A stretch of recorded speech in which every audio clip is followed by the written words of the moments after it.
সুপ্রিয় শিক্ষার্থীবৃন্দু, আসসালামু আলাইকুম। আজকে আমি তোমাদের সামনে একটি পাঠ নিয়ে আলোচনা করব। পাঠটি হলো কমা এর ব্যবহার।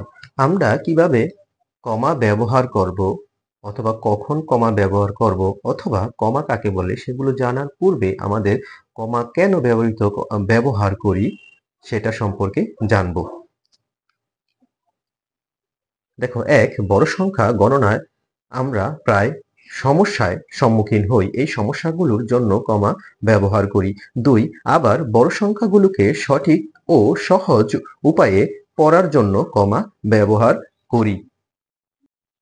আমরা এখন কিভাবে কমা ব্যবহার করতে হয় সেই সম্পর্কে জানব। নাম্বার ১, কোনো একটি সংখ্যার ডান দিক থেকে বাম দিক গণনা করতে হবে।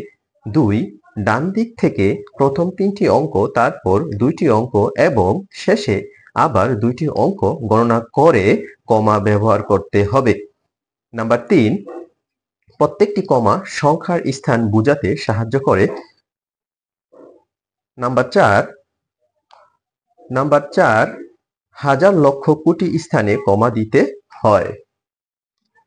এখন আমি একটি কমা সম্পর্কে উদাহরণ দেখাবো, যাতে করে তোমরা কমার ধারণাটি সহজে বুঝতে পারো। উদাহরণটি হলো এই যে এখানে একটি সংখ্যা ব্যবহার করা হয়েছে, যেখানে সংখ্যার মধ্যে ৮টি অঙ্ক ব্যবহার করা হয়েছে।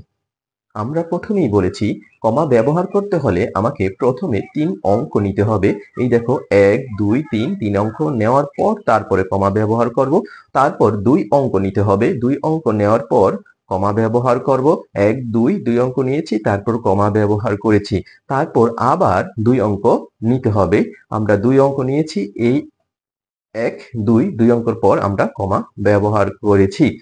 আশা করি তোমরা সহজেই বুঝতে পেরেছো। যদি তোমরা বুঝে থাকো তাহলে নিজের সংখ্যাগুলোর মাঝে সঠিক জায়গায় কমা বসাবো। চলো আমরা দেখি। এখানে দেখো ১, ২, ৩, তাহলে ৩ অঙ্কর পর আমরা একটা কমা দিব। তারপর নিচের উদাহরণটিতে দেখো ১, ২, ৩, এখানে ৩ অঙ্কর পর একটি কমা, তারপর আবার ২ অঙ্কর পর একটি কমা, ১, ২ অঙ্কর পর একটি কমা। ৩ নাম্বার উদাহরণে দেখব ১, ২, ৩ অঙ্কের পর একটি কমা, আবার ২ অঙ্কের পর একটি কমা, ১, ২ অঙ্কের পর একটি কমা, আবার ২ অঙ্কের পর একটি কমা। আমরা ৪ নাম্বার উদাহরণে দেখব ১, ২, ৩ অঙ্কের পর একটি কমা, তারপর আবার ২ অঙ্কের পর একটি কমা, তারপর আবার ২ অঙ্কের পর একটি কমা। আশা করি সবাই বুঝতে পেরেছো। সবাইকে ধন্যবাদ।